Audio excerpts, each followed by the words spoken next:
What up, everybody? Welcome once again to Tale of the Tape, brought to you by Gym Bag Entertainment, and this is the Combat Sports Show by guys that love combat sports. As always, it's your host, your boy, Craig, here with my co-host. The beholder of the beautifully brutal and the crazy bizarre. Crazy bizarre. Bizarre. Like, the baffling and bizarre. bafflingly, blasphemously bizarre. Yes. It was, what an event. UFC 248, Adesanya versus Romero. Oh, Adesanya. I forgot about, I have it written here too. Adesanya. This was an excellent event from beginning to almost end. Yes. So let's kick it off. In the bantamweight division, Dana Batgirl. How is he really pronounced? It's backwards anyways, but it's Batgari Dana. Batgari Dana? Yeah. All right, his first name is Batgari? Yeah, Batgari. Why do they have it the other way on the thing? Because the good old Asian style of putting the surname first. Okay. Like Zhang Wei Li. Yeah, true. Zhang is her surname. Really? Yeah. Her first name is Wei Li? Yeah. How did I not know But you that? say it Zhang Wei Li. Okay, interesting. Bacare Dana, 6-2, going up against 8-4, Guido Canetti. Yeah, I thought it was Guido, but it's Guido. He's Argentine and not Italian. Anyways, Yeah. Batgari, crazy pressure, landing the right hand. Canetti trying to move around, had some decent kicks. And then Batgari with that short left hook while slipping the jab. Yeah. It was very nice movement. Gets himself a KO 3 minutes into the first round. Quick fight with Batgari. No Yeah. damage taken either. Hopefully he gets Yeah, he's going to get a fight right away. Yeah. Especially in the bantamweight division. They got to do everything they can to keep this division alive, I feel like. I think that they'll have no trouble. There's so many fighters. Yeah. You know. So I think they got to run him back, run him through to another fight. All right, and then in the featherweight division, Chikadze, yep. 8-2, going up against a 17-4 Jamal Emmers. Jamal Emmers on his debut showed good stuff. Giga Chikadze, first round, lands a right hand, first punch of the whole fight, and drops Jamal right off the bat. He's trying to swarm him. Jamal with good defense after that. Couple good body kicks from Giga. Second round, Jamal, different fighter, mixing it up. Level change during the exchange and scooped him, slammed him down, had some control. Good half guard switch from Giga though to get it on top. Stands up, pokes Jamal in the eye a little bit, separated. Giga lands a half left hand. And Jamal kind of goes down. He might have been wobbled or he might have been off balance. A little of each maybe. But Jamal with a good clinch, had some knees. Good second round. I had to give that one to Jamal. And then third round, Jigga's gassed, moving backwards. Jamal with good pressure, better hands, gets another takedown, and some good ground and pound right at the end. I think he gets a little robbed here. Giga Chikadze with a split decision, 29-28, but I got it for Emmers personally. Yeah. Yeah, I mean, at the very least, it was a very competitive fight. Yeah, super competitive. But I hate robberies, and I don't remember enough about the fight to make a clear decision. Second round's close, and it depends on how you see that left hand landing. If it wobbled him or if he slipped. Yeah. You know what I mean? So, yeah. Oh, and then we were supposed to have Whitmire versus Vieira, but that fight gets canceled because Whitmire's unprofessional. Right, and hopefully she's okay anyways. Had to go to the emergency room. Yeah. Because she was going to fight even though she was overweight, but then couldn't. Yeah, she couldn't handle it. Yeah. To start the prelims, in the middleweight division, Gerald Mearshart, 29-12, going up against the 6-1 Deron Wynn. God, this fight was great. So much drama. I like both of these fighters a lot. I think Deron Wynn's got to figure something out. I think he needs to go down to welter. I guess he has a hard time making 185 though. That's crazy. Which is crazy because he seems like he's got some weight that he could cut, and he's way too short to be fighting these dudes at middleweight.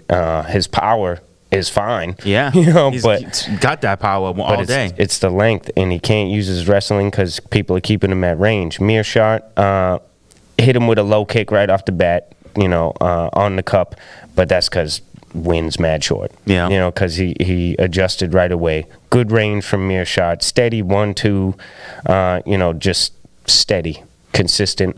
Jab, left hand, jab, left hand. Second round, same thing. Some body work from Mearshart. Duran's landing some big punches in there. He got a big takedown. He did get a clinch sweep in round 1 that was real nice. Mearshart good on the ground though, gets back up right away. You know, Duran wins. Seems like he's gassing in the second round a little bit. He's landing a couple of big shots, but you know that output of power takes a lot out of you, especially if you're missing. You know. Third round, Duran rocked him with a right hand, though. Mearshart was hurt bad, but Duran let him recover. Yeah, he didn't capitalize on that at all. It was crazy. I felt like he should have shot in for a takedown right there. That's what I'm saying. You know? Like, you could see he's rocked. You might not be able to get close enough to land a shot. But even if you shoot from the outside for a double leg, with him hurt like that and the double leg that Duran Wynn possesses, he would have got him down, and he could have ground and pounded him out probably. Great job with Mearshart, you know, to regain himself, and then rocks Duran with volume because just steadily goes back to that left hand. You know what? It's funny because I felt like it was like the Daniel Cormier Miocic fight. You know, Duran Wynn was kind of, you know, he was kind of walking him down, but then Mearshart just started working the body. That left hand to the body really working for him, and that the straight left to the chin started paying off. He rocks him. Drops him, gets on top of him, goes right to the back, rear naked choke on the chin, was going to break his jaw, you know. And you know what? The thing that bothered me, though, and I get it, you know, fighters are gassed, you're hurt, you know you can't, maybe you can't win, but he didn't even attempt to fight the hand. Again, no hand fight, no digging the hook out, you know. Yeah, I mean, you don't want to see him just give up on it, but, yeah, definitely was hurt from the punches. I thought it was going to be a TKO from the punches. Me too. You know, but submission, rear naked choke, round 3, 2 minutes, 13 seconds, Gerald Mearshart. I think that's two submissions in a row now, you know. He had a bad loss, but he's up and down in the middleweight. I think he needs a top 15. Top 15? Maybe number 15. Okay. You know, not exactly sure who that is, but. You know what? I mean, why not the next guy we're about to talk about in the middleweight division, Rodolfo Vieira, 6-0, going up against the 9-2 Saparberg Safarov. Yeah, you know, I mean, he's not a top 15. I did think about it myself, and I think the only reason Vieira is not a top 15 because this was only his second fight in the UFC. This is only his 7th fight total. Yeah, Mearshart got something like 40 fights. Maybe you know, not great to put him in with the experience difference, but maybe that doesn't matter. You know, maybe, you know, you see if Rodolfo Vieira can get to the next level. I don't mind that, especially because Mearshart got the serious ground game. Exactly. You know, and it doesn't seem like anybody can match Rodolfo Vieira's ground game. Round 1, Saparov comes up with a nice up kick, and the toe hits him right in the eye, Vieira. Oh. Blew his eye up instantly. Yep. Okay. You know? I remember. And he was definitely hurt. And he immediately shoots in, gets a great double leg takedown. So he's got some wrestling too. You know, goes right to the mount. Well, he takes his back first. Saparov, you know, smartly goes back, gives up the mount, doesn't want to get choked. And Rodolfo Vieira with the technique of the week because he shovels the underhook under to lift his arm up and then just forced it over with sheer power to get his head on the side of it to get that arm triangle. And, you know, Saparov knew it was over right away. Tapped right away, yeah. Yeah. Beautiful submission. Good victory for Rodolfo Vieira. Round 1, 2 minutes and 58 seconds. And you didn't notice until they separate how bad his eye was. There was a lot of damage from the one kick. But I think that'd be a really good matchup, Vieira versus Mearshart. You know, a nice, you know. You ain't going to take him down easy, and he's going to put up a hell of a fight. Mearshart, you know, accomplished black belt in jiu-jitsu. Exactly. So I'd like to see how they face off against each other. That would be a good one. The more I think about it, I like it, yeah. And then the lightweight division, Mark Madsen, 9-0, going up against the 11-3 Austin Hubbard. Yeah, round 1, Hubbard can't get nothing going. The clear strength and wrestling advantage to Madsen. Strong body lock, crazy suplex. Yeah. You know, takes him from one side up and turns all the way over. a bunch of the mat returns, as they like to call them. He goes for that Japanese necktie towards the end of the round. That was cool. That was dope. It's like an inverted Darce choke, and looks pretty nice. Almost got him. He tried for it twice. Yeah. Second round, takedown by Madsen. He's riding his back. More mat exchanges, but that's because Hubbard's refusing to be held down. Mm-hmm. And it lands Big up ups to Hubbard's being able to get up that many times. and never get frustrated. Still stay with it, because at the end of round 2, lands a big knee right before the horn. And Madsen has since said, he's got a fractured jaw from this fight. Wow. Now, that could be the turning point right there, that knee at the end of the second round, because he's a different fighter in the third round. But he also hit him with a big knee to start the third round. Yep. So I don't know which multiple one. knees throughout the third round. But I don't know which one it was that broke the jaw, but it was either the one at the end of the second or beginning of the third, and then the whole tide turned, Madsen's clinching to survive. He dragged him down a little more, so hats off to him for staying with it with the injury. But, Hubbard's winning the striking. He definitely took round 3, but too little too late. Yeah, too little too late. But I did love it. I remember just watching the fight and seeing how frustrated Madsen was getting. Every time he tried to shoot for a takedown, Hubbard hit him with a knee. Oh, yeah. And he was timing that real well. Yeah, he got his timing. Like, I feel like if they were to fight again, we might see a different fight. Absolutely. And one thing I wanted to talk about, we're seeing a lot of these mat returns, as DC likes to call it. And, it was interesting to find out that Madsen has a Greco-Roman style background of wrestling. Yeah. And he goes 8 for 12 in this for takedowns.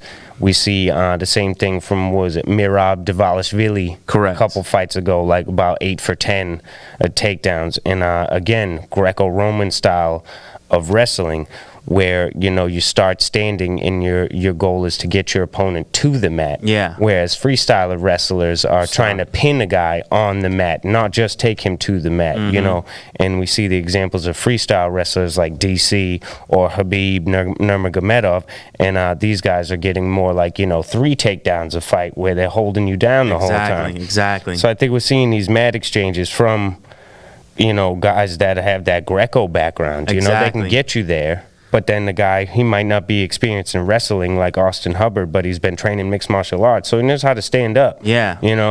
And I think that, to me, changes my opinion on how you judge a mat return. Yeah, because absolutely. if that's his style, then that's a move. Maybe it's not as maybe it doesn't get marked down as big as a takedown, but it's an effective grappling move. Mm-hmm. So, and how much can that play into a guy who's got a Greco style, who maybe fights for points a little more than he fights for the finish? Yeah. You get 10 mat returns. You know what I mean? That looks good in the judge's eyes. How many Correct. of them are considered takedowns?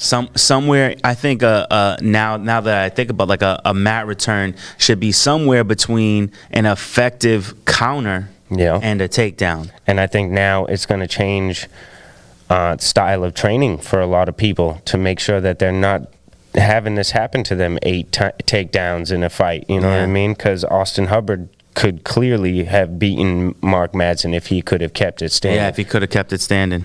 So I think guys got to start reevaluating training, I agree. And be prepared for this type of fight. I agree. All right, and then to the main event of the prelims, returning from 1 year off, the bantamweight division, Sean O'Malley, 10-0, going up against the 8-3 Jose Albert Quinones. Great fight. The Sugar Show for sure. Yes. Jose Quinones with pressure, trying to figure it out, but Sean O'Malley with a great calm demeanor, distance, great movement. A completely different Sean O'Malley than Absolutely. we're used to seeing. You've reminded me of a Lyoto Machida kind of. Like, that calm stance. Like, I don't care what you're going to do. I'm going to set up what I do. The movement, the kicks. He was great for, 2 minutes. That we got to see. Quinones comes in hard, finally says, I got to get in there. He after getting hit with, I don't know how many kicks. And then he pressures forward, and O'Malley clips him on the ear with the right hook. Quinones goes down. It looks like he throws him off of him, you know, but he does land a punch in there, I think, you know, and then he throws the head kick while he's getting up. He blocks it, but he felt the full effect. Absolutely. Then lands the uppercut. I think that's what really stopped him. The uppercut was pretty much the end of everything, and then he got a few more hammer hammers fists in there. while he's turtling up, you know, TKO round 1, 2 minutes and 2 seconds. Great job. And Sean O'Malley, I think, can fight a number of people now. I feel like he put that division on notice with this fight. I'm here. I'm ready to go. And we talked about it, you know, maybe the winner of Cody Garbrandt versus, what's his name? Against Sun Sao. I think the winner of that fight might be a little high, because Sun Sao still ranked, I think, number 3 in the division. I think I think they're both. I think he might be at 5. No, I think they're both somewhere between 8 and 10. Because I know. I think Sun Sao is higher than that. I think he's top 5. Because I know Cody Garbrandt's 9. Yeah, or 8 rather, that I seen yesterday. Yeah, I like Merab Dvalishvili that I was just talking about, takedown specialist, distance closing specialist. He, you know, Casey Kenny tried to keep him at length and he couldn't, you know, so that would be awesome to see what he does with Sean O'Malley. John Dodson, you know, legend fighter in the UFC. Hard to hit, hits hard, counters real hard. You know, we thought that his last fight that he was going to get outclassed by the up-and-comer. And he shows that, you know, he ain't going nowhere. Yeah, he's still here. The only thing I don't like about the Dodson, I mean, I feel like almost anybody's going to be at a slight disadvantage to O'Malley when it comes to reach. But Dodson, it would be very hard for him. I think it would be hard for him to get on the inside, but he does got that ability to the bull rush punch. He does. You know, and another person that I thought about that, Rob Font. The way that he can close distance. Rob Font would be an excellent The way fight. that he closes distance, and they would bang, you know. They would definitely bang. A smart fight where he's not really outreached. What about Song Yadong? Ranked number 12, I believe, at bantamweight. And he's good. And he's about almost the same length as O'Malley. I love that. I mean? So we would have two distance strikers there. However, they're both counter strikers. I don't know how exciting that would end up. True. You know? And you know what? And I saw this yesterday, and it kind of like I kind of liked it because of what this person did to the last up and coming fighter is wow, I can't even think of his name. He just fought Max Holloway, and Max Holloway put a clinic on him. Veteran fighter has fought Jose Aldo for the belt. Oh, are we talking Jersey? about? You know, Frankie Edgar. Frankie Edgar. Yeah. What Frankie Edgar did to Yair Rodriguez when he was on the up and coming. Yeah. Give him. He wants a dangerous fight. He said he wants to fight a dangerous up and comer. Sean O'Malley is absolutely that. Yeah, I mean, absolutely. I mean, because Frankie he was going to come to bantamweight, ended up having the featherweight fight. You know, has yet to make his bantamweight debut. That would be a good one. I like that. That would be exciting. I don't mind him going against a legend like Edgar or Dodson, you know, like after what he showed us. Exactly. So anything can happen. All right, and then into the main event in the welterweight division, Alex Oliveira, 19-8-1 with 2 no contests, the stat stuffer, 15 going up against 15-7 Max Griffin. Yeah, good hard fought battle to start the main card. Very exciting fight. Alex Oliveira out of sorts in round 1. It was the Max Griffin show. Rocks him with a right hand, gets a takedown, keeps the top control for like the whole round. He had about at least 3.5 minutes of top control, landed some good ground and pound. Oliveira in the second round, different fighter though. Striking adjustments made. He's landing that uppercut. And lands a vicious one. Great one with that knuckle to the eye, you know, and cuts him open good. And that's what's good. It wasn't an eye poke. No. It was just a hard knuckle to the eye. And it was cut right in the lid, which is always terrible. You know, he's starting to win the striking from there, Oliveira. You can tell Griffin's compromised.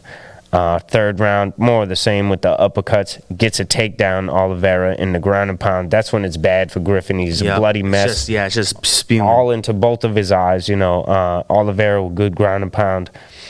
Griffin reversed him real late towards the end of the horn. And, you know, 2 rounds for Oliveira at least. Split decision, 29-28. Yeah, I wasn't mad about that decision at all. No, the eye the eye damage changed the whole fight. Yeah. In the welterweight division, the return of Neil Magny, 21-7, going up against the 17 and 15. No, that's not right. No, 17-5. 17-5. It must be. I don't know why I have 15 there. Li Jing Liang. Yeah, Li Jing Liang. I like this dude a lot, but he ran into a fighter that was on a different level than him. Now, he wasn't ready for the likes of Neil Magny. Neil Magny did not waste his time off out of the ring. No, and I think this is exactly what we were hoping for. We were hoping for the healed return of Neil Magny to 100%, and he outclassed Lee everywhere. The range strikes. The wrestling, there was a little bit of competitiveness there. Lee was tough. He was strong. He got himself 2 takedowns in the fight. But, I don't even need to break this down round by round. It was Magny controlling every round. I mean, if you look at the strike numbers, 16 for 65 significant strikes landed for Lee. And Magny had 123 out of 188 for 65%. Wow. Strikes, 65%, and 4 for 7 out of takedowns, too. That's all crazy. Over the place. I want to see him fight Vincente Luque, maybe. Yeah. Or what about Gilbert Burns? Well, Gilbert Burns has a fight. He's about to fight Damian Maia. That's true. So I wouldn't mind that fight, but that's a tough one in the welterweight division. Because Magny's got to come up. Yeah, he was a top 5. He was. So I think he's got to fight a ranked opponent, someone in the top 10. But I almost want to see him go up against Gastelum. Gastelum is like the tester. Yeah, but Gastelum's middleweight, though. Magny's welterweight here. Oh, yeah, he is middleweight. But Damn. Vicente Luque sitting at number 10, I believe, in welterweight division. And that could just bring him right up in. Yeah, he tried for Thompson. Yeah. For the big jump up the rankings, loses to Thompson, shows that he's not ready. Yeah. You know what I mean? And Neil Magny with a crazy varied striking attack, not unlike Stephen Thompson. You know what I mean? Yeah, exactly. So, I think he gives Luque a lot of trouble, and that could be a big fight. I love it. I like Vincent. Yeah, I like Luque a lot. Luque, and I want to see him rebound, but I don't want to see him go down. You know what I mean? I want to see him fight. I want to see him progress. Quality opponent. But still. we need to see high level opponents. Yeah. All right, in the lightweight division, Beneil Dariush, 17-4-1, going up against the 11-1-1 Drakkar Klose. Great fight. 2 guys on the streak. Beneil Dariush had like 3 finishes by submission in a row. Drakkar Klose had only 1 loss in his whole career years ago. Round 1, good hands from Drakkar Klose. Beneil gets on his back. Lots of guys doing that, standing up once they push you to the cage, try to climb your back. He's trying hard for the choke. He complained to the ref that Drakkar was holding his glove on the cage side there. We couldn't really see. Couldn't see it at all. Because it was up against the cage, And he was pulling at his fingers. Right. Yeah. We definitely seen him manipulate his fingers, especially when he was trying to get the choke in, when he grabbed for the top hand to pull the hand down. I seen he only grabbed 2 fingers. You definitely can't do that. It's got to be 3 at least, Yeah, which makes sense. Which makes it more of your whole hand, And, that's bad. That's like gouging. I mean, that's no good. Because you can actually split somebody's finger the fingers. And rip their tendons and everything. Second round, crazy round. They're just exchanging. 15 significant strikes for Drakkar Klose, 12 significant strikes for Dariush. Drakkar Klose with the big right hand rocks Dariush. He's stumbling, but chooses to engage back while he's hurt, counters with the left hand while he's hurt like 2 or 3 times, and then clips him hard and hurts Drakkar Klose. He starts backing up. Big, Then he pushes forward and puts a straight left hand on Drakkar Klose. I'd never seen Dariush throw a punch like that, personally. And hit him so hard, it knocked the mouthpiece halfway out of his mouth. Yeah. I mean, that was... that was a beautiful recovery and counter. I would have thought Dariush got a submission out of this, but he got a KO flat, no TKO. No TKO. Round 2, 1 minute even. That was beautiful. So for a minute, they were just slinging strikes, 15 and 12. Hats off to both dudes for just going for it. It was an exciting fight. Yeah. Especially after the first round where he was riding his back trying to just get the choke. Exactly. I want to see Dariush fight Islam Makhachev in the lightweight division there. Wow. Khabib's boy there. He's ranked about. He's also fighting in the same card as Gilbert Burns. Is he? Yeah, he's fighting in the same card. But I mean, he wins that. Whether he win or lose that fight, I still would like that. That's an opponent just stylistically. Like I can see them fighting, and that would make a hell of a fight. Besides that, though, Dariush needs a top 15 opponent regardless. No matter what. I mean, this is his, I think, 4th finish in a row in the UFC of quality opponents too. He needs a high-ranked fight. We'll see what happens in the future, but I'm looking. I mean, I want to see both these guys fight again. Oh yeah. I'd almost want to see them run it back. Yeah, I wouldn't mind. Because it was such an awesome fight and so competitive. All right, the main event. Zhang Weili, 20-1, going up against the 16-3 Joanna Jędrzejczyk. I want to take a second to thank both of these women for what we've seen, and I mean, just incredible. I think we witnessed history. Yes. It's very exciting to think that this could be looked back on as the standard. 10 years from now. I mean, for a championship fight. One of the greatest championship fights we've ever seen. Men's, women's, doesn't matter. That's why I just said championship fight, because, oh my God. Incredible. Highly disputed. Well. And so I broke it down to the numbers, round by round. Because as we know, the scoring system's supposed to be a 10-point system, 10 point to the winner, of the round. 9 points or less for the loser, based on effective striking, grappling, octagon control, and aggression. Yeah. So what we had here was a kickboxing fight. Yes. 100%. It was not a mixed martial arts battle. Nobody even really threatened to take down too much. Zhang gets one. But let's go round 1. We got 30 strikes landed by each woman. Wow. Joanna 30, significant, let's roll with, okay? 30 out of 64, significant for 46%. Zhang with 30 out of 76, significant for 39%. Now, you had said you give accuracy as the winner there. Yeah. Now, I can agree with that, because like I've been saying, a judge's opinion is a judge's opinion. It just says effective striking. Yes. It doesn't say what effective striking is. So each judge could see that differently. You could think of effective as how much damage, or you could think of effective as how accurate. Right. And I do have to agree that in that first round, Joanna was crazy accurate. Her leg kicks were great. Her movement was great. However, Zhang's shots that landed rocked Joanna's head back every time. Way hard. The affected her more, changed her pattern of movement. Yeah. You know what I mean? I think that's bigger for me.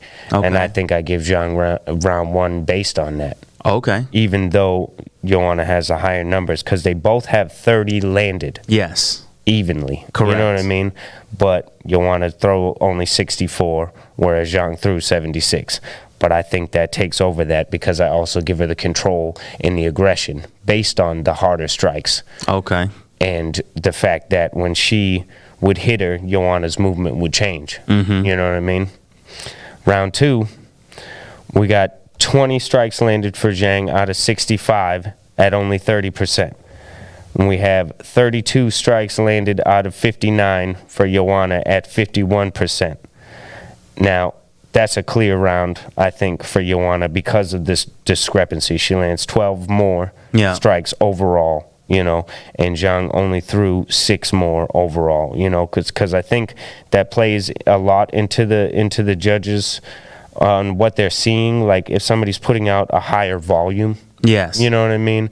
whether or not you're seeing everything that lands. Somebody's, perhaps busier, so that could be aggression, that could be control, but that for me is Joanna's round, for sure. Now we get into rounds 3 and 4, which I don't mind saying are the best rounds I've seen in mixed martial arts in my life. Okay. Because of how close the competition was. Yes. And the level of skill that they both displayed, the level of adversity that they both overcame, and the heart and will that they displayed. We had everything in this fight. Every single thing except for ground game. Right. I mean, we had everything that you could want from a fighter. Zhang, 38 out of 70, landing at 52%. Joanna, 38 out of 76, landing at 50%. And Zhang gets a takedown there.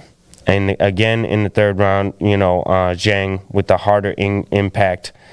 And Joanna with the unbelievable will, because I'm pretty sure the head damage, the forehead damage, starts in the second round, I think, at the end with the head clash. Okay. Joanna moves in forward, they clash heads, you see it start to swell, but in the third round is really where you see the swelling form. Again, I give that round to Zhang.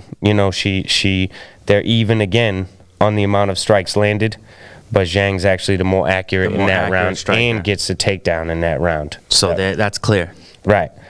Round 4, Zhang with 40 out of 91 strikes thrown in a round.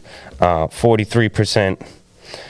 40 out of 79 for Joanna, 50%. Again, with the higher volume. They're both increasing their output here in round 4.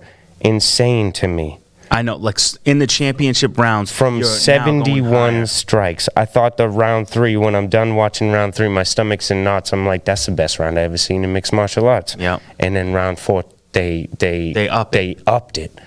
They were blowing me away. Again, she's landing harder, and she threw 91 overall. I think that the busyness, shows the pressure, shows the control again. This round, the last round, is what's weird for me, because every other person's podcast and show that I've been watching say that Zhang really turned it up in round 5 to win round 5, but I don't think that I seen that. Now, was it in I think I'm Kenny right when Florian I say this. and John Anik both on their podcast say that Zhang takes round 5. But she throws, I think, again, they see the output, how hard she's working, because she throws 103 strikes in round 5. What? Yes. Lands 37 for 35%. Yeah. Joanna throws 77, lands 44 for her highest accuracy at 58%. Wow.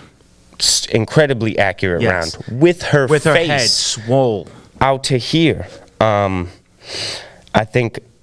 So wait, with what I've read. Did you give Wei Li round 4? Round 4, I did, yes. So you gave her 3 and 4? Right. Okay. Even though Joanna outlanded her, and I think, wasn't that the round where Joanna switched stance? She's more accurate. Yeah. But... Oh, she didn't land more punches? Again, no. See, those 3 and 4, they're again deadlocked. Oh, wow. 38 in round 3, 40 in round 4. Wow. Even. That's how many they landed. Yeah. Joanna threw less, though. You know what I mean? Well, actually, Wei Li is more accurate in round 3 at 52%, because she only threw 71, and Joanna throws 76. But, yeah, round 4, Joanna's dead even, like 40 and 80. Yeah. And Zhang threw 91 punches. Wow. So I think that came into play in the judges, you know what I mean? The amount of output that she was throwing overall. Okay. And I think that pressure and the damage, I think that's got to come into play. And especially, like I said, we can't tell what one judge is thinking opinion-wise, what effective striking is. Correct. So they see all that damage.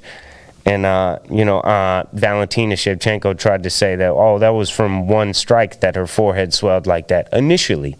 But then she beat on that spot over and over and made it much worse. Yes. It's not from one strike. No. At the end, we come out with totals that are insane. Yeah. Total strikes, 170 for Zhang Weili landed out of 413 What? for 41%. Yep. 196 landed out of 370 for Joanna for 53%. Okay. Total strikes. Significant, Zhang 165 out of 408. The significant numbers compared to the total are almost exact. They're only Really? about 10 off. Wow. You know what I mean? So everything they threw Was pretty much this whole significant. time is landing significantly. Now, again, is there a difference in how significant a strike is? Does a judge take that into their consideration. Consideration or opinion? You know, I would not be mad no matter who you call this fight for. You know what I mean? I do agree with that. At this level, at how competitive they are, it goes to Zhang 29-28 on the split decision, and I have it that way. I see her having round one. In rounds 3 and 4. In rounds 3 and 4. See, I agree with everything you're saying, except for I thought she won round 4 and 5. Okay. I thought Joanna won the second round and then won the 4th and 5th. And you know what? It doesn't matter. It was like both women won this fight. Weili just happened to come out with the belt, and Right. and because it was so great, it is widely disputed. You know, Right, because it's so competitive. That's the only Everybody's way their you own get. judge. That's the only reason you get a split decision. Yeah. You know, three people decided. You know, Right, that, 48-47. Yeah. It's just, yeah. I mean, you could ask anybody, and it's If going to you asked go 100 one way people, or the other. yeah. If you asked 100 people, It's probably gonna be you'd- 50-50. or 51-49. Yeah. You know, it's going to be the same situation. You're going to have that one person who's going to make that And that allows her to keep the belt. exactly. You know, So there it is. This is a Hall of Fame fight. It's gonna in a Absolutely. few years. It's gonna be inducted into the Hall of Fame. we're obviously going to see Zhang fight, the winner of Rose and Andrade. Yep. Uh, And the loser should fight Joanna. The loser of Rose and Andrade should fight Joanna. Yeah, I don't know that who's more deserving, especially if the Rose and Andrade fight is not competitive. If Rose steamrolls Andrade, Yeah. Yes, she's deserving of another title shot for beating Joanna twice before, but I mean, you almost can make an easy argument for her to get a rematch. But the only reason why Joanna doesn't get to run it back immediately is one, because she didn't win the belt, and two, because of the damage and the losses to Rose. Yeah, I think. Yeah, of course. But the damage she took, she's gonna need time to recover. Mm-hmm. So, all right, and then to the main event, and also what we would like to dub least. The least of the night. Yeah. The bafflingly bizarre. Middleweight division championship fight, Israel Adesanya. Adesanya, 18-0, going up against the 13-4 Yoel Romero. Now, see, I broke this down the same way on numbers of significant strikes and percentages. Yeah. Because a big thing you said to me the other day was the accuracy of Joanna, and that's why you would give it to her in the fight. Correct. So I wanted to make sure you heard the numbers for this fight. Yes. Round 1, Israel, 2 of 11, significant, 18%, 2 leg kicks. Wow. Round 1. Yeah. That's it. Correct. That's all he landed. Yoel, 4 out of 6 significant strikes, 66%. The big left hand, 2 leg kicks of his own into the body. Yep. That's Yoel's round. We knew Yoel won the first round. That was easy. Second round, 11 out of 29 for Israel. And I think, again, it's the overall volume, the overall output. He throws 29, misses a lot, only gets 37%, lands 5 damaging leg kicks in the round. Yoel goes 7 for 14 in that second round. 50%. And goes 50%. Okay, so that's technically, in my the way I go, With the way that you had said, that's 2 rounds for Yoel. Third round, 12 for 30 for Israel, 40%. 5 leg kicks again. 9 for 14 for Romero, 64%. 5 of his own leg kicks. Do you remember a round where he lands 5 leg kicks? no. Because they're not the same leg kicks. number one. Yeah. You know what I mean? So that comes into play too. How significant is the strike? Yep. Round 4, this definitely goes to Israel. 11 out of 33, 30%, 33%, 6 big leg kicks. That's when he's realizing the damage, Yeah. and he's starting to pile it up. 6 for 22 out of from Romero. He's actually starting to try to put volume on, but Israel's making a miss. 27% on the percentage. Round 5, 12 for 29 for Israel, 41%, his best percentage. His highest accuracy, and 14 for 33, 42% for Romero. Still gets him on accuracy in the 5th round. And a lot of people on the internet, from what I've seen, give this 1, 2, 3, and 5 for Yoel Romero based on them numbers. Wow. Now, are we factoring in the fact that if you say octagon control, I felt Right. like Israel did control the octagon in that fight. And that goes down to what I'm saying. Is the Yeah. guy who's marching forward in control, or is the guy who's dancing around In this fight- making you In this chase? fight, fight particularly, I would say Israel controlled the fight. Right, if he's Yoel making you wasn't doing chase. anything. Right. And then on the other side of that is aggression. I feel like Israel was forced into initiating every sequence Yeah.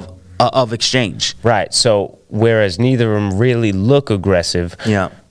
I mean, in that scenario, the way you paint that, aggression probably goes to Adesanya. Yeah. You know what I mean? The output. Which is why I think he I wins. think they see. I mean, Romero threw 33 strikes in that last round, but besides that, it was mostly under 15. Yeah. Israel is least around 30 for most of these rounds. Yeah.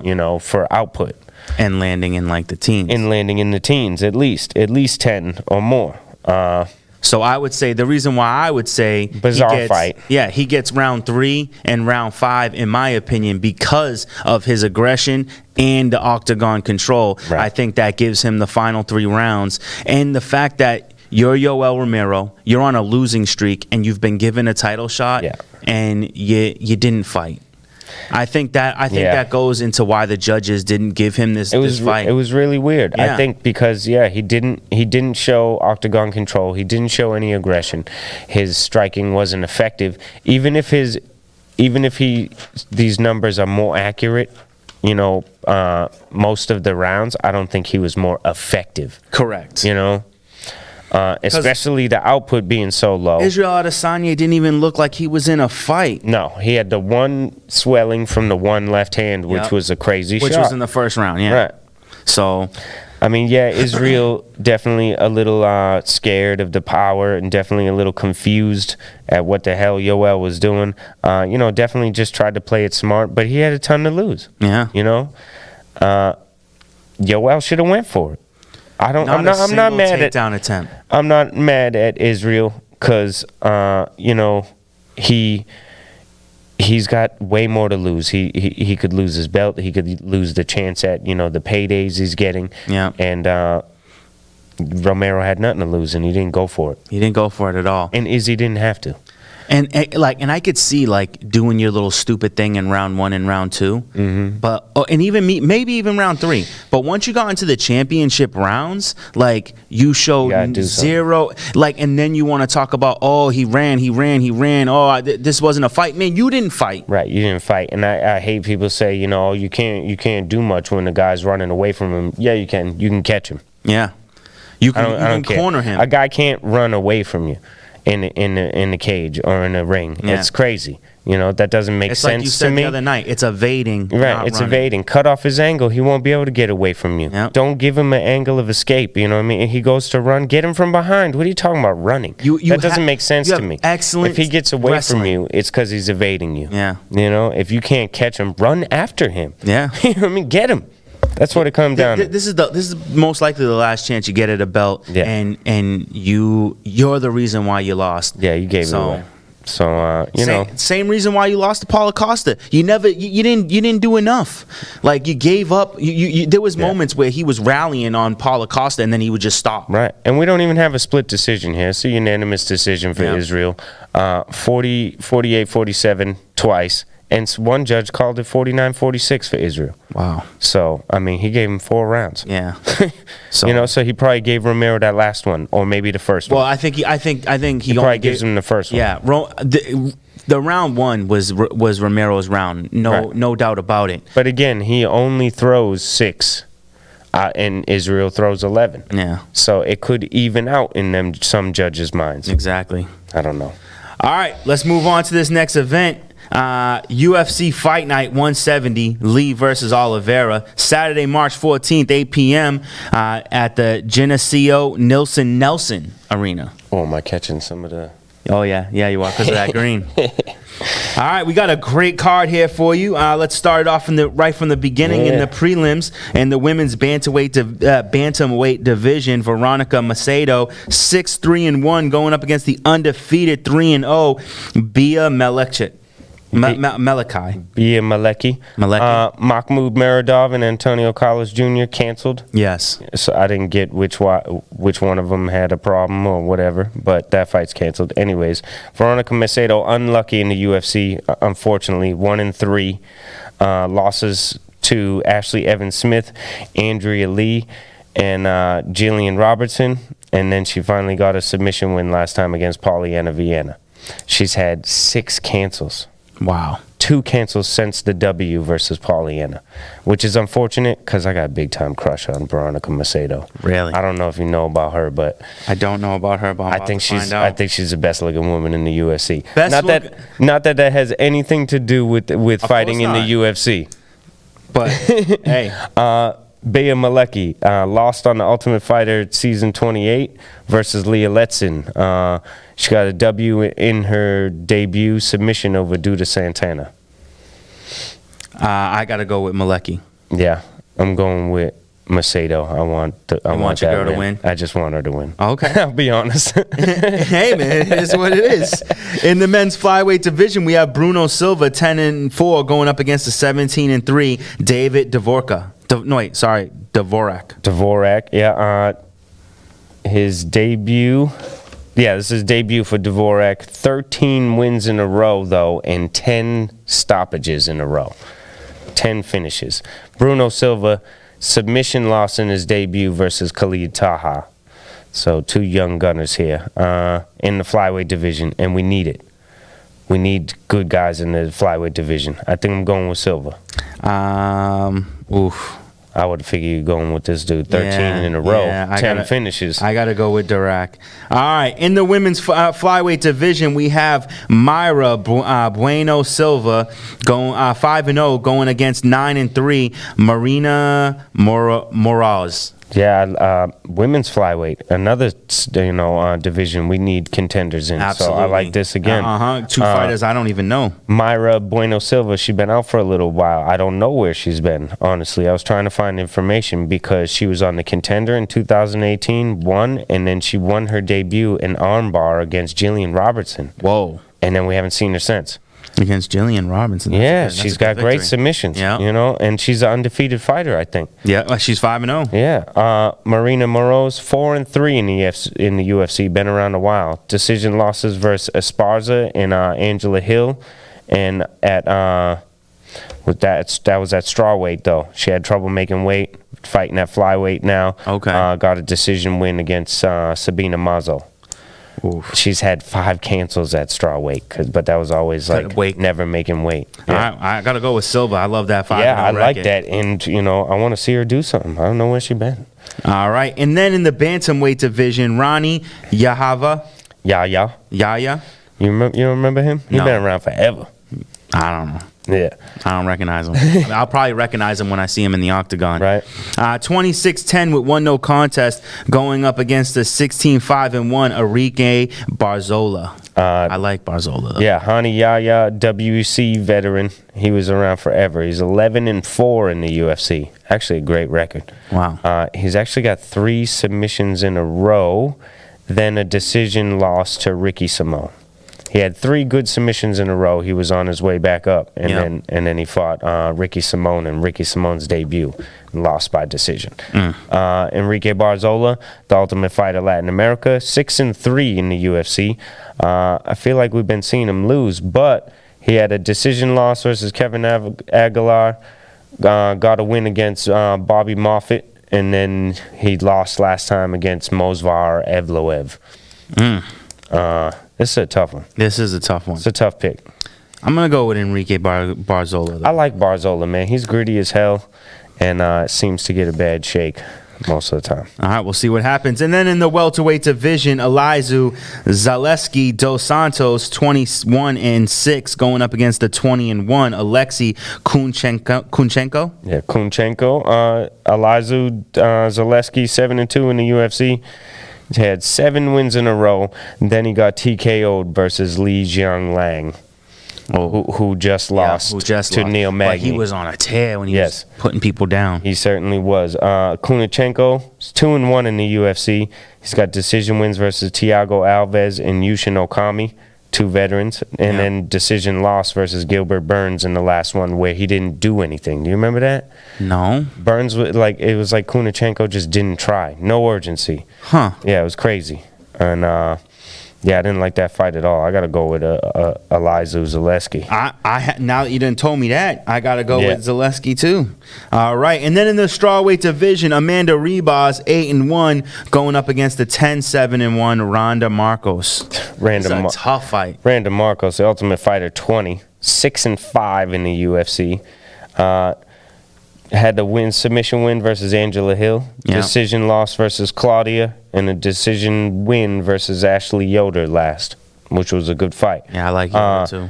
Amanda Ribas, submission win versus Emily Whitmire in her debut, and a decision win over Mackenzie Dern. That was a good fight last time. She was slated to fight Paige Van Zandt. Paige pulled out. Okay. And now she's fighting Marcos. I like Ribas, man, the up-and-comer. I'm going to go with Ribas as well. She's on the tear. I think she's a big thing in the strawweight division. All right, and then the main event of the flyweight division, we have Jussier Formiga, 23-6, going up against the 16-5-1 Brandon Moreno, and this right here might be fight of the night. Absolutely. Definitely fight of the prelims. Jussier Formiga, 9-5 in the UFC. He had 4 wins in a row, including decision wins versus Sergio Pettis and Davison Figueiredo. The not so much champ. The current 128-pound champ. Yes. And then his last fight, TKO loss versus Joseph Benavidez. Brandon Moreno, he's 5-2-1 in the UFC. He had a draw versus Askar Askarov. That was a hard-fought fight from both of them. And decision win versus Kai Kara-France. Which was a battle. Which was a super battle. Moreno's game. Formiga's technical. I just like Brandon Moreno. Yeah, I just like him. I think the toughness will get him through. Because I think you can get Formiga with some grit. He's super technical, but I think if you make it gritty, you get him. Exactly. You know? And he can make it gritty. Yeah. All right, to start the main event, Francisco Trinaldo, 24-7, going up against the 17-6 John Makdessi. Great fight. Veterans. Trinaldo, 14-6 in the UFC. That's pretty good. Yeah. 3 cancels in 2019, though. Decision loss versus Alex Hernandez, and a decision win versus Bobby Green. All in 2019 with those 3 cancellations. Wow. Which tells me that it's not injury. He's notorious for not, having trouble making weight. Yeah. If you can cancel 3 times in the year and still fight 2 times in that year, you're not injured. Yeah, he's supposed to be a welterweight, but he just fights at light. Makdessi, 10-6 in the UFC. All his losses in the UFC. 3 wins in a row, though, with 3 cancels mixed in. Decision win versus Jesus Pinedo last, with a bunch of cancels in there. Yeah, I don't know. We got people struggling to make weight in this one. I'm going to go with Makdessi. I think so, too. I mean, I like Trinaldo, but he's always drawn out. Yeah. In the light heavyweight division, Johnny Walker making another return to the octagon, 17-4, going up against the 25-7 Nikita Krylov. I like this a lot. Johnny Walker, contender. 3 round 1 finishes under 3 minutes. Khalil Roundtree, Justin Ledette, and Misha Serkinov. And then the TKO loss to Corey Anderson. Nikita Krylov, 7-5 in his 2 tenures in the UFC. Submission loss versus Jan Blachowicz, and then a submission win versus Ovin St. Preux, and then a decision loss versus Glover Teixeira last fight out. Yeah. So he's up and down. all day. He's up and down. Krylov's a game opponent. He's decent. He's been in and out of the UFC. I got to go with Johnny Walker. Yeah, Johnny Walker's got something to prove now that he's And he seems to have reinvented himself. He's training at Extreme Couture in Las Vegas. He's getting wrestling time in with George St. Pierre. Yeah, I think he's turning a corner. Exactly. He's going to stop playing. In the lightweight division, Renato Moicano, 13-3-1, going up against the 13-5 Damir Hadzovic. Renato Moicano, 5-3 in the UFC. KO loss versus Aldo. TKO loss versus the Korean Zombie in 58 seconds last fight. Wow. Yeah, Korean Zombie dusted him. I remember that fight. Damir Hadzovic, 3-3 in the UFC. TKO win versus Marco Polo Reyes, and a decision loss versus Christos Yagos last time out. That's a tough one. I think I'm going to go with Hadzovic. I haven't seen much from Moicano that I like at all. I had Moicano, so I'm just going to stick with him. And then in the welterweight division, the co-main event, Damian Maia, 28-9, going up against the 17-3 Gilbert Burns. I love this, a veteran matchup. Yeah, I think this is fantastic. Damian Maia, 22-9 in the UFC. I think he's third for the most wins in the UFC history with 22. I just love his last victory. He's on 3 wins in a row, actually. Submission versus Lyman Good, who's a crazy striker. Decision win versus Anthony Rocco Martin, hard-fought win. And that submission versus Ben Askren after beating him up on the feet. Yep. Yeah. Gilbert Burns, 10-3 in the UFC. Awesome. Wow. Decision wins versus Kunachenko and then Gunnar Nelson last time. Wow. Yeah, that was a great win. You remember that against Gunnar? I don't remember him beating Gunnar. I remember he lost recently against someone. That young boy. Wasn't that young boy who beat him last time? That 21-year or 22-year-old? No, his last fight was Gunnar Nelson. The one before that was Kunachenko. He's on 2 wins in a row. So, then you didn't get his third? Because I know he lost a fight to that young kid. I thought it was that young kid that he fought. Was it Scott? No. You know I'm talking Allen, maybe? You know, that young kid. He's like skinny, lanky. Arnold Allen? Arnold Allen. I thought Arnold Allen beat Gilbert Burns. No, the last one was Gunnar Nelson. That's for sure. And he's been active in the grappling tournaments, too. Oh, okay then. But I think that's pretty even. Damian Maia possesses a ground game like no other. Yeah. You know, but Gilbert is as close as anybody can get, probably. I know. You know? Yeah, but I love Damian Maia. I'll never go against him. Yeah, I got to go with him. And then the main event in the lightweight division, Kevin Lee, 18-5, going up against the 28-8 with 1 no contest, Charles Oliveira. And this is a fight I just love. This is going to be great. 11-5 in the UFC for Kevin Lee. Decision loss versus Iaquinta. Submission loss versus Dos Anjos at welterweight. Comes back down, KOs Gregor Gillespie. Wrestling and power striking from Kevin Lee. Charles Oliveira, 16-8 in the UFC, been around a long time. 6 finishes in a row. Wow. Guida, Christos Yagos, Jim Miller, David Tamer, Nick Lentz, and Jared Gordon. 5 finishes. 4 submissions and 1 KO. Last one being Jared Gordon. Whew. Submissions and fast strikes from this dude. None of them names are chumps. Nope. You know what I mean? Not at all. Ugh. And you know what? I got it mixed up. It was a Gilbert that he beat, but it was Gilbert Melendez. Okay. Yeah, that Gilbert Melendez was the one who was on a tear, and then he kept getting taken down. Yeah. All right, but I'm excited for this fight. Kevin Lee with a big knockout. Charles Oliveira is one of my favorite fighters in the UFC. Yeah. I think that this has all the potential to be in a fight of the night. Yeah, absolutely. And I mean, does the winner of this fight get put in maybe not number 1, but in a spot to fight for a shot at the title? I mean, you got so many top contenders that you got to sort out at lightweight. You got to know what's happening with Gaethje. Poirier's still up in the mix. Yep. Now you got Dan Hooker. Or maybe the winner of this fight goes up against Poirier to see whether or not. Well, we got Hooker in Poirier now. Oh, yeah. Trying to work out their fight. They're working out their fight. That's right. Who's below them? I think Kevin Lee and Charles Oliveira. So maybe the winner of the all four of these. All well, four you of got these fighters, Gaethje. You got Gaethje above yeah, Poirier and he's got to Hooker. fight. He's got to fight Conor. But after Gaethje, I think it's Poirier and Hooker, and then Oliveira and Lee. I think. Wow. I mean, or Lee and Oliveira, respectively. Yeah, you know, like, wow. Yeah. Yeah. Because I mean, they're already trying to set up Conor versus Gaethje. You know, like that's like the fight to happen. But we'll see what happens. I don't want to run over time here, so we're gonna jump out of the octagon. That's all we have for you this week. And until next week, we'll see you in the octagon. Have a good night. Peace.